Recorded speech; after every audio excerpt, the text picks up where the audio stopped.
Il y a quelques jours de cela, je vous ai détaillé les 3 technologies les plus souvent rencontrées dans le monde des onduleurs, en tout cas les onduleurs de type informatique. Dans cette vidéo, je vais vous présenter un onduleur format tour. C'est un onduleur de la marque Eaton, c'est un Ellipse Pro 650.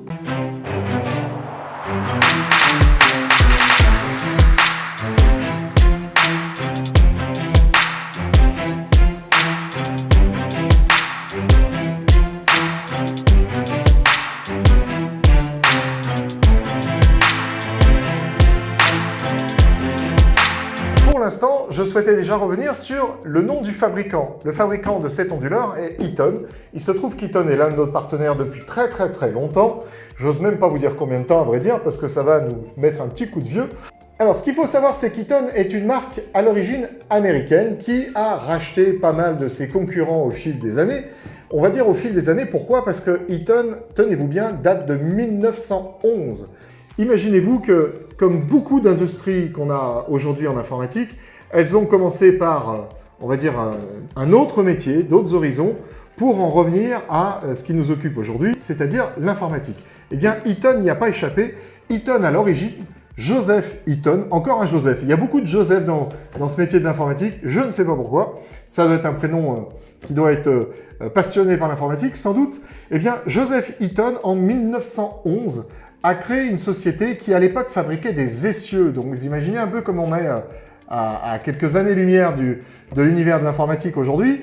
Tout simplement des essieux à engrenage, des essieux qui étaient, à l'époque, réputés comme fiables par rapport à ce qu'on pouvait trouver. Alors, je ne vais pas m'étendre plus sur le sujet, vous l'imaginez bien, c'est pas trop le sujet de la vidéo, mais voilà, pour vous dire que Eaton est un fabricant de longue date qui a commencé grâce à ce fameux Joseph Eaton qui, en définitive, nous a laissé comme héritage une des plus belles sociétés dans le monde de l'onduleur. Alors, Eaton, je tiens à préciser tout de suite, ça ne fait pas que des onduleurs de type informatique. Loin s'en faut.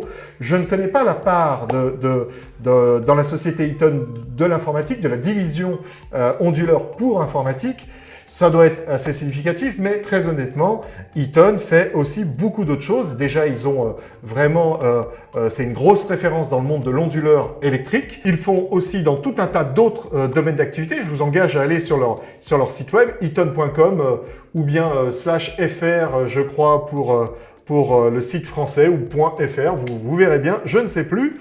Mais toujours est-il que voilà, nous avons aujourd'hui une marque qui a plus de 100 ans et quand bien même elle n'a pas démarré avec des onduleurs, nous ça va faire à peu près 20 quelques années, j'avais dit que je ne le disais pas, finalement je le dis, 20 et quelques années que nous sommes partenaires avec Eaton. Alors ça n'a pas toujours été avec Eaton. À l'origine, on avait aussi du Merlin-Gerin. Voilà, ça c'est pour les plus anciens. Et puis finalement, au fil de l'eau, le rachat des marques par les uns et par les autres a fini à avoir tout simplement la marque Eaton qui est restée comme le fleuron de la marque. Ce que je souhaitais également vous dire, c'est qu'au sujet d'Eaton, Eaton est donc une société aujourd'hui mondiale. C'est une société qui a fait plus de 21 milliards de dollars en 2019. Donc 21 milliards de dollars, vous imaginez quand même que c'est suffisamment conséquent pour pérenniser d'une part la marque et bien évidemment réinvestir en recherche et développement pour vous créer de nouveaux produits, des produits innovants, des produits qui suivent les évolutions du matériel que vous allez brancher dessus et donc tout simplement vous permettre d'utiliser des produits performants. Mais Eaton, c'est également un site en France, à Montbonneau-Saint-Martin, tout près de Grenoble. Vous avez là-bas une sorte de mini-siège, on va dire le siège français d'Eaton, qui va regrouper d'une part un service commercial, mais également un service support technique. Et donc là, c'est essentiel parce que vous avez un bon produit, c'est certain, mais avoir le service commercial, tout simplement pour assurer la distribution des produits et avoir le service support qui, en cas de problème, va vous permettre de pouvoir réagir face à une difficulté. Vous avouerez que c'est quand même plutôt intéressant d'avoir vraiment une équipe française et ne pas dépendre d'une société qui soit à l'autre bout de l'Europe, par exemple. Maintenant, ce que je vous propose, c'est qu'on va passer au déballage de cet onduleur, histoire d'en faire un petit peu le tour de toutes ses caractéristiques. Et puis, ma foi, après, on va le voir un petit peu en fonctionnement et je vais vous faire voir 2-3 petits trucs sympathiques grâce à la caméra que vous avez en haut et la caméra que j'ai à ma gauche. Allez, c'est parti! Alors, comme vous allez voir, Ces onduleurs sont très très bien emballés. Normalement, on ne risque pas de les casser pendant le transport. Première mousse de polystyrène, hop, on va mettre par là. Et puis, ici, alors qu'est-ce qu'on retrouve? Ici, attendez, je vais me mettre juste là, sur cette caméra. Alors, ici, on va trouver tout simplement un câble qui nous permet de relier le PC à l'onduleur. Ce petit câble est USB, comme vous le voyez ici. Donc, tous les PC disposent d'une sortie USB, ça tombe bien. On installe le petit câble USB entre l'onduleur et le PC et on installe le petit logiciel d'Eaton UPS Compagnon qui vous permet quoi? Tout simplement de faire communiquer l'électronique de l'onduleur avec votre ordinateur. Et si jamais l'onduleur détecte une coupure de courant, eh bien vous allez avoir la possibilité de programmer tout simplement l'extinction automatique de votre PC selon des critères que vous aurez au préalable déterminés. Il y a des critères de base qui disent qu'en gros, au bout de quelques secondes ou minutes, eh bien, ça va faire partir soit en veille, soit arrêter l'ordinateur, mais vous avez la possibilité de les personnaliser et dans ce cas-là, c'est vous qui voyez au bout de combien de minutes, tout en sachant malgré tout qu'il faut faire attention à son autonomie. Alors, je vous mettrai d'ailleurs en haut le petit calcul qui sert tout simplement à choisir son onduleur. En fonction de la consommation que vous allez avoir sur tout ce qui est raccordé dessus, eh bien évidemment, il va falloir choisir un nombre de voltampères ou de watts, selon ce que vous préférez comme mesure. Mais en tout cas, il va falloir choisir un onduleur qui soit adapté à votre consommation. Un onduleur, je précise juste, c'est pas fait pour travailler pendant des heures et des heures dessus. C'est pas du tout l'objectif. L'objectif d'un onduleur, c'est vous avez une coupure de courant, vous avez des perturbations électriques, ça vous protège pour les perturbations électriques, et s'il y a une coupure de courant, ça va vous permettre de l'éteindre, votre PC. C'est-à-dire que vous aurez les 2, 3, 4, 5, 10 minutes pendant lesquelles vous avez votre onduleur qui vous fournit de l'énergie.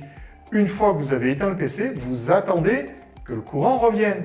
Ça sert à ça. C'est pas du tout fait pour travailler des jours dessus. D'accord? Alors, ce petit câble, c'est lui qui va vous permettre tout simplement au PC et à l'onduleur de communiquer.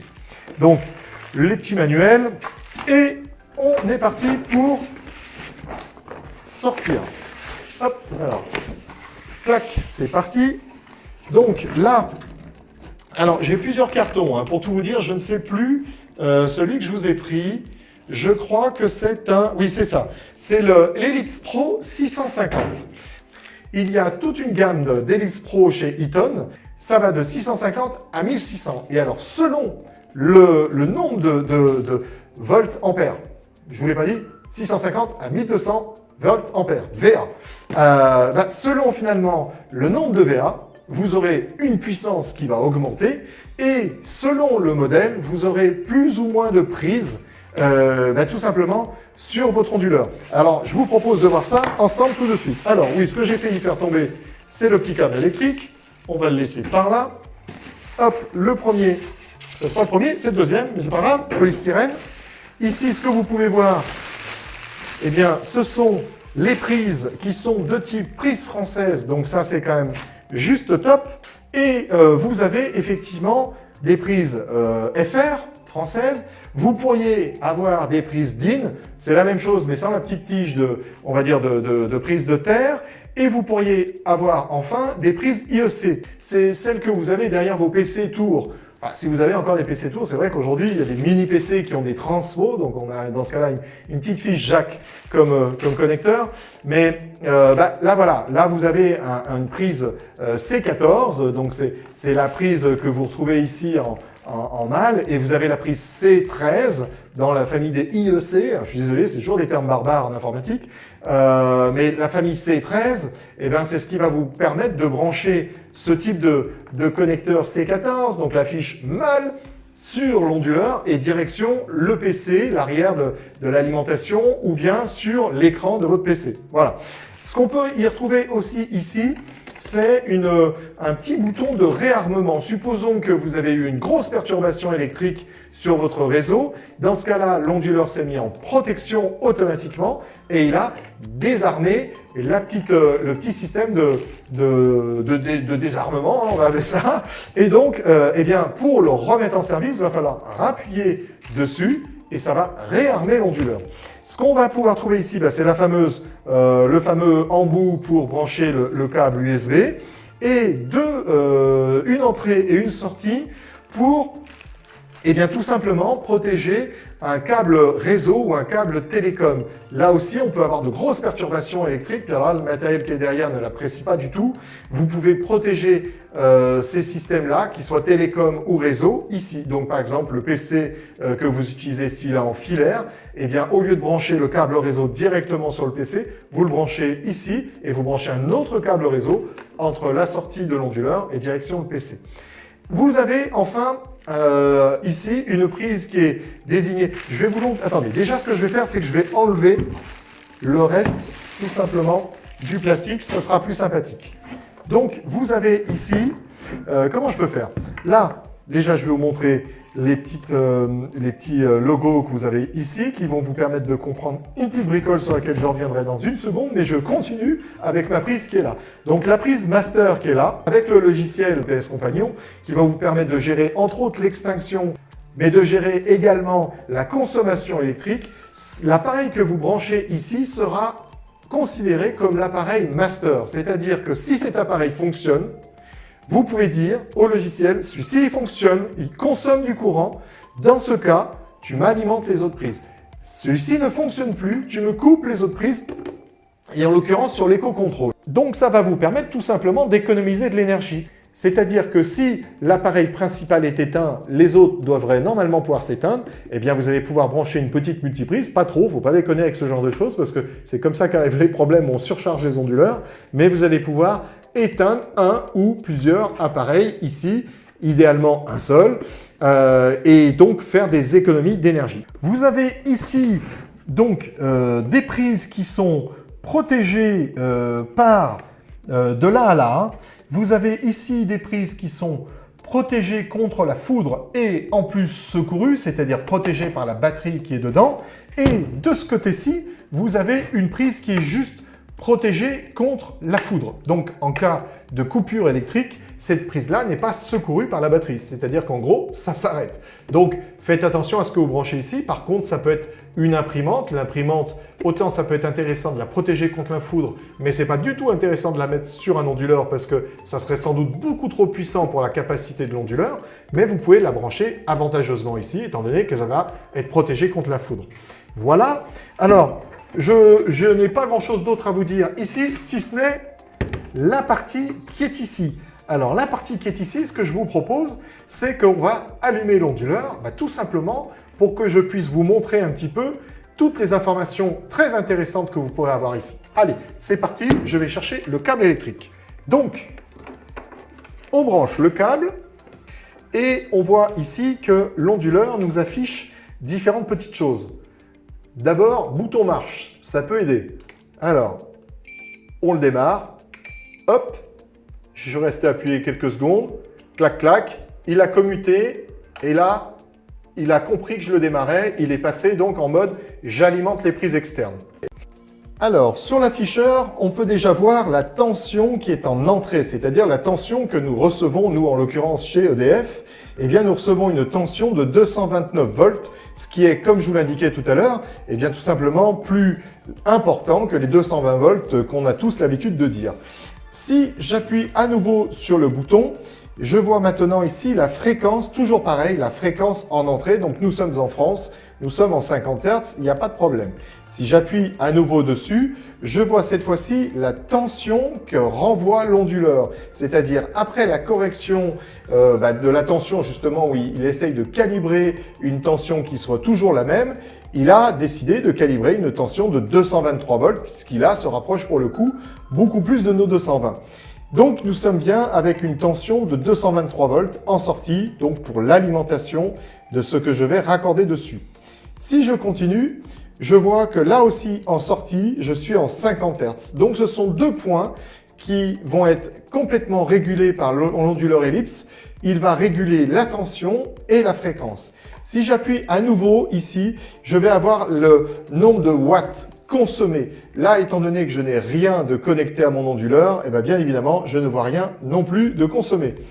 S'ensuit la consommation, cette fois-ci en volt-ampères. De la même façon, il n'y a toujours rien derrière. Et enfin, le pourcentage de la charge que je tire. Je ne tire rien, donc je suis avec un pourcentage de néant. Et juste là, j'ai 64 minutes d'autonomie. Alors, à savoir que c'est quelque chose qui peut varier. Là, il n'y a rien derrière. Il me dit 64 minutes d'autonomie. Ça pourrait être un peu plus, un peu moins, selon le moment où on va brancher quelque chose à l'extérieur de l'onduleur. C'est-à-dire que là, pour l'instant, l'onduleur sort du carton. Sa batterie, elle est peut-être chargée à fond, comme il nous l'indique d'ailleurs, juste en haut de l'afficheur. Néanmoins, on peut encore admettre qu'il y a un petit peu de charge à réaliser et si ça se trouve, d'ici quelques minutes, j'aurai un peu plus. Voilà, là pour l'instant, il m'indique 64 minutes sans rien avoir branché dessus, 64 minutes d'autonomie. Si je continue, je reviens tout simplement à mon point de départ qui est la tension en entrée. Deux petits points encore, le petit losange là qui est juste au-dessus, ça indique la charge consommée. C'est la même chose, je n'ai pas d'appareil connecté, donc je ne consomme rien, c'est complètement vide. Et enfin, juste en haut, tout simplement pour m'indiquer que nous sommes en alternatif et non pas en courant continu. En France, ça va de soi, nous sommes en alternatif.